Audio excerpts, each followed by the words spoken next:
Hey everyone, I'm Siobhan and I wanted to do a video today to explain what it means when a yoga teacher says, take a vinyasa. It's something that you might often hear in the class and it's maybe assumed that everybody knows what that means. And I'm going to show you what it does mean and hopefully break it down a little further. So let's get started. So often what will happen is you'll be asked to take a vinyasa, perhaps when you're coming towards the end of a bit of a sequence. And so what that basically means is from wherever you are, which is more often than not in a downward facing dog, it means to take an inhale, come forwards towards your plank pose. Exhale, take a chaturanga, so option to lower knees, squeeze the elbows in towards the ribs as you take the body all the way down to the floor. Tuck the toes underneath from behind you.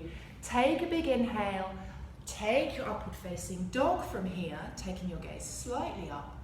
Notice that my hips, my knees and my shins are off the floor, and then on your exhale you can lower the knees, tuck your toes behind you and lift back up into your downward facing dog to come towards the end of your vinyasa. So we're going to run through that one more time and take it a lot slower, and I'm going to run through a lot more of the alignment cues that you can take within that, because it is very often that you'll hear take a vinyasa. It's a very quick instruction. And if you're not 100% sure of how the alignment is supposed to look, then this video will hopefully help. So let's take it one more time.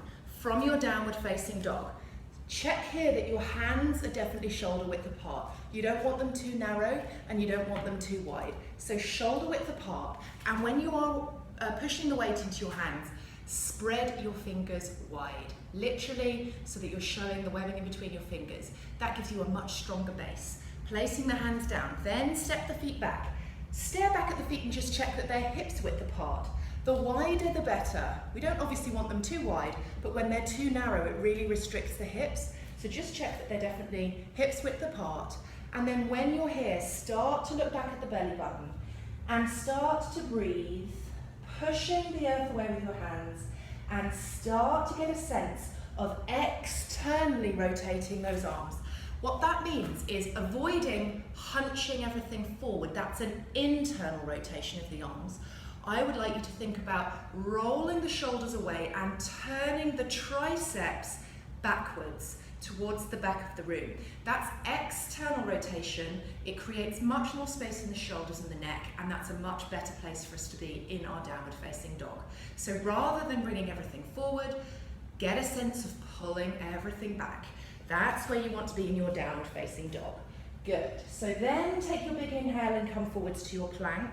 In your plank pose, check that you're looking forwards, not down. When you look down, the gravity just pulls you downwards. When you look forwards, you lengthen your spine. Inhale.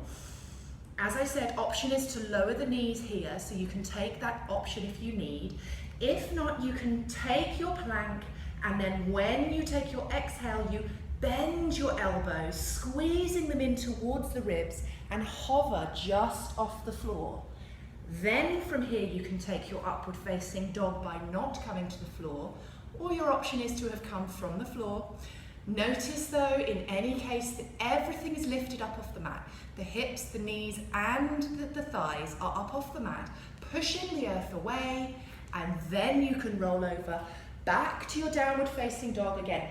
Externally rotate those arms, stare back at the space in between your feet. On every inhale, think that you're lifting your hips up to the ceiling, and on every exhale, lower the heels a little further towards the floor. Breathing here for at least 5 breaths as you reach the end of your vinyasa, and I hope that that video has helped. If you'd like any more tips on any other parts of yoga, stay tuned to my YouTube channel, which you can find in the link in my bio, and it's really nice to see you. See you soon. Bye.